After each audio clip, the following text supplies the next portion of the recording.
देखें जी, कौमी असम्बली एक ऐसा फोरम है जहाँ पे सारे रिप्रेजेंटेटिव ऑफ द कंट्री इकट्ठे होते हैं।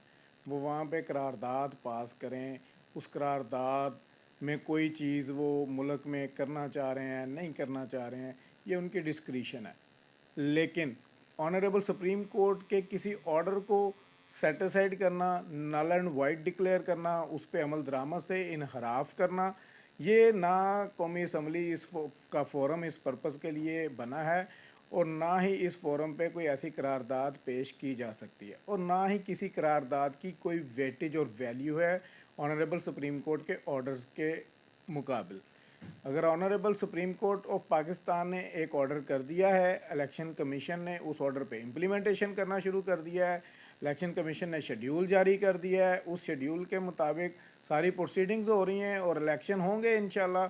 ऑनरेबल सुप्रीम कोर्ट के ऑर्डर्स जो हैं वो इम्प्लीमेंट करना 190 के तहत सारे एग्जेक्टिव अदारों की जिम्मेदारी है।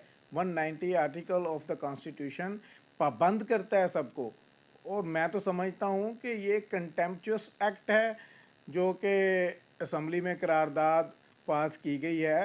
ये करारदाद, इस तरह करारदादें पास करके आप एक अदारे की तस्हीक कर रहे हैं और आप एक अदारे को तस्लीम करने से इनकारी हैं, उस अदारे को तस्लीम करने से इनकारी हैं। हमें समझ नहीं आती जिस अदारे ने ये सारी गवर्नमेंट बनाई है, जिस अदारे के एक डिसीजन की वजह से ये लोग इक़्तिदार में आए हैं। भाई आप लोग इक़्तिदार में आए हैं उसी सुप्रीम कोर्ट के ऑर्डर की बुनियाद पे। अब आप उसी सुप्रीम कोर्ट के ऑर्डर्स को कैसे कह सकते हैं जी कि ये ठीक नहीं है?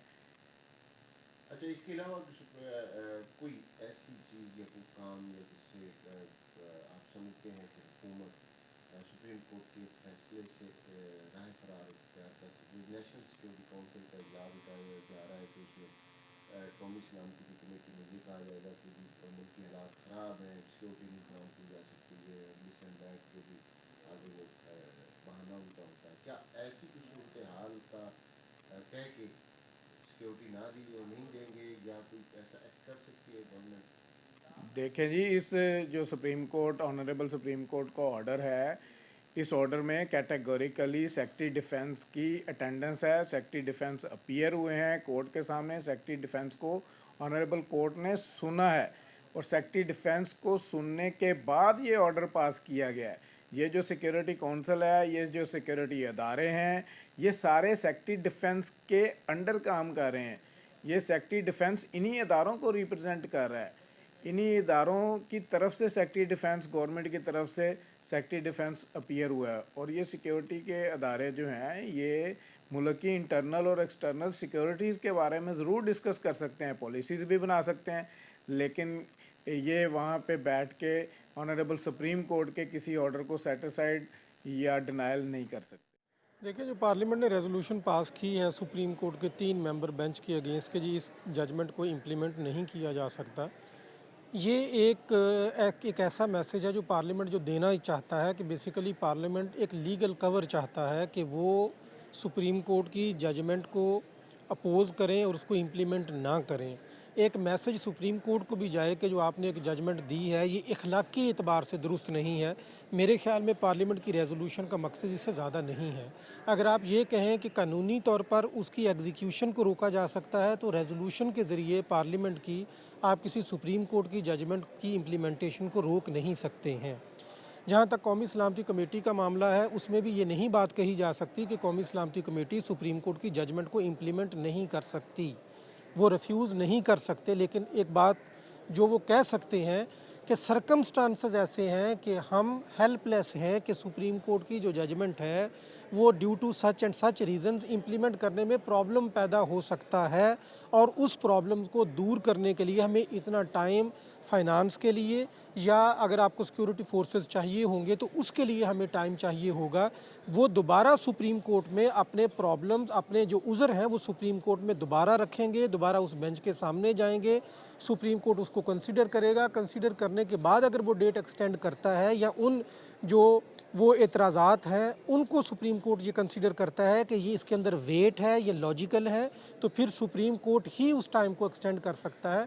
पार्लियामेंट या कौमी सलामती कमेटी जो है वो सुप्रीम कोर्ट के दिए हुए फ्रेमवर्क को जो है वो एक्सटेंड नहीं कर सकते। अगर डेलिबरेटली जो नज़र आ रहा है कि हुकूमत कहती है हम इस फैसले पर अमल दरामद नहीं करेंगे, तो कौन कौन कंटेम्प्ट ऑफ कोर्ट के ज़ुमरे में आएगा, या आर्टिकल 6 लग सकता है या नहीं? नहीं, मैं नहीं ये समझता, क्योंकि मैंने ये देखा कि आर्टिकल 6 को लगाने की बात करना जो है ना, ये एक रिवाज बन गया हुआ है कि हर शख्स आर्टिकल 6 की बात कर रहा है कि जिसको फौरी तौर पर लगा दिया जाए। आर्टिकल 6 के अंदर ये नहीं लिखा हुआ कि सुप्रीम कोर्ट के अगर जजमेंट को आप इम्प्लीमेंट नहीं करेंगे तो आर्टिकल 6 लगेगा। सुप्रीम कोर्ट की जजमेंट इम्प्लीमेंट ना करने का मतलब कंटेम्प्ट ऑफ कोर्ट है। तो क्या कंटेम्प्ट ऑफ कोर्ट आर्टिकल 6 के ज़ुमरे में आती है? मेरा ख्याल नहीं आती। ये बेसिकली एक पॉलिटिकल नैरेटिव है जो बार बार वो बात लोग कर रहे हैं कि जी वो आर्टिकल 6 लगेगी। मुमकिन है बहुत सारे लोग जो आर्टिकल 6 की बात करते हैं शायद उन्होंने वो कॉन्स्टिट्यूशन में पढ़ा भी ना हो कि आर्टिकल 6 एग्जैक्टली है क्या। बेसिकली जो पार्लियामेंट की रेजोल्यूशन है ये एक सुप्रीम कोर्ट को पैगाम है, एक विद फुल फोर्स एक कलेक्टिव मैसेज है बाय द एग्जेक्टिव कि आपने जो जजमेंट पास की है वो कंट्रोवर्शियल है, आपने हमें सुना नहीं है। तो ये वो इसकी मॉरल अथॉरिटी नहीं है, लीगल और मॉरल अथॉरिटी में फ़र्क है। बेसिकली पार्लियामेंट जो है वो सुप्रीम कोर्ट को पैगाम देना ये चाहता है कि इसकी मॉरल अथॉरिटी नहीं है आपकी जजमेंट की, तो जिसके ज़रिए वो रेजोल्यूशन पास करके सुप्रीम कोर्ट को एक पैगाम वो दे रहा है। और मेरे ख्याल में ये सुप्रीम कोर्ट को पैगाम तब भी दिया गया था जब ये प्रोसीडिंग्स हो रही थी, तो सुप्रीम कोर्ट ने इसको कंसीडर नहीं किया। मेरे ख्याल में अगर कंसीडर करके फुल कोर्ट बन जाती तो शायद ये पार्लियामेंट को रेजोल्यूशन पास ना करना पड़ती।